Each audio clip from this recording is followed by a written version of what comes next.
இன்னும் நான் பேசணும்னா அப்புறம் நான் இன்னும் 1 மணி நேரம் பேசின்னு இருப்பேன். மனசுல அவ்வளோ பாரம் இருக்குது, விவசாயிகள் பிரச்சனை எல்லாம் இருக்கு. இன்னைக்கு சாயங்காலம் வாங்க, இதெல்லாம் நீங்க மேடையில சொல்லுங்க. இன்னும் இதோட பெரிய மேடை இருக்கு சாயங்காலம் நடைபயணம். எல்லாம் வாங்க, வந்து உங்களுடைய உணர்வுகளை உங்களுடைய இதெல்லாம் பகிர்ந்து கொள்ளுங்கள். போற இடத்துல எல்லாம் நான் இந்த 100 நாள் நடைபயணம் நான் மேற்கொள்வது அந்தந்த பகுதியில் இருக்கிற பிரச்சனைகளை முன்னிலைப்படுத்தி பேசி அழுத்தம் கொடுத்து போராட்டம் நடத்தி மக்களுக்கு விழிப்புணர்வு ஏற்படுத்திட்டு வரேன்.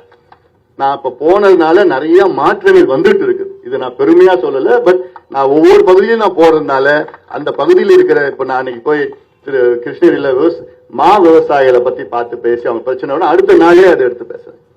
கிருஷ்ணகிரியில அங்க எண்ணெய் கோழி புதூர் படைகளா திட்டம் நிறுத்திட்டாங்க. நான் போய் கலெக்டர் சொன்னேன், கலெக்டர் அடுத்த வாரம் நானே வந்து மறியல் பண்ணுவேன்னு சொன்னோன்னு அடுத்த நாள் திட்டத்தை ஆரம்பிச்சிட்டாங்க. இப்படி பல பகுதியில நந்தன் கால்வாய் திட்டம் திருவண்ணாமலையில போய் பேசினேன். நந்தன் கால்வாய் திட்டம் இப்ப அங்க இருக்கிற மந்திரி நம்ம எத்திராஜு வஜ்ரவேலு என்கின்ற ஏவாவேலு அவர் இப்ப அந்த திட்டத்தை நான் பண்ண போறோம். இதெல்லாம் நம்ம பேசிருக்கோம். இப்ப நேரு என்ன பண்றான்னு பாக்கலாம், அவர்கிட்ட சொல்லி பேசிடலாம். திட்டத்தை நமக்கு வரணும், அவ்வளவுதான்.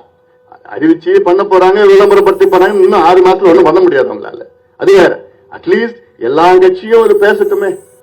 காவிரி டெல்டாவை பாதுகாக்கப்பட்ட மண்டலமா யார் முதல் சொன்னது? நான் தான் சொன்னேன். 2015 இந்த வார்த்தையே முதல்ல சொன்னவன் நான் தான்.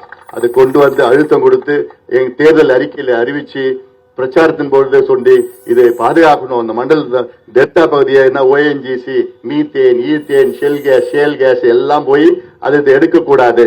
அது சோறு போடுற மண் சோறுக்கு மட்டும்தான் பயன்படுத்தணும் அப்படின்னு சொல்லி சட்டத்தை எடப்பாடி பழனிசாமியோட கொண்டு வர செஞ்சேன். 10 முறை பார்த்தேன் நான் அவரை.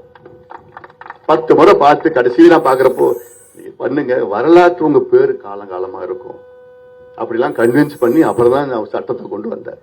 அப்போ இதெல்லாம் நம்ம செய்ய வச்சிருக்கிறோம் விவசாயத்துக்காக. இதெல்லாம் உங்கள் மனசுல வச்சுங்க. அதனால உங்களுடன் நான் இருக்கிறேன், நான் உறுதியா இருக்கிறேன். பாட்டாளி கட்சி என்னைக்குமே உங்க கூட உறுதியா இருக்கும், உறுதுணையா இருக்கும். வேற எந்தெந்த பிரச்சனை இருந்தாலும் என்கிட்ட சொல்லுங்க, நாங்க இருக்கிறோம், உங்களுக்காக நாங்கள் இருக்கிறோம். நாம் எல்லோரும் ஒன்று சேர்ந்து நாம் அணுகுவோம், போராடுவோம், வெல்வோம், வெற்றி பெறுவோம். விவசாயிகளை காப்பாற்றுவோம். நன்றி.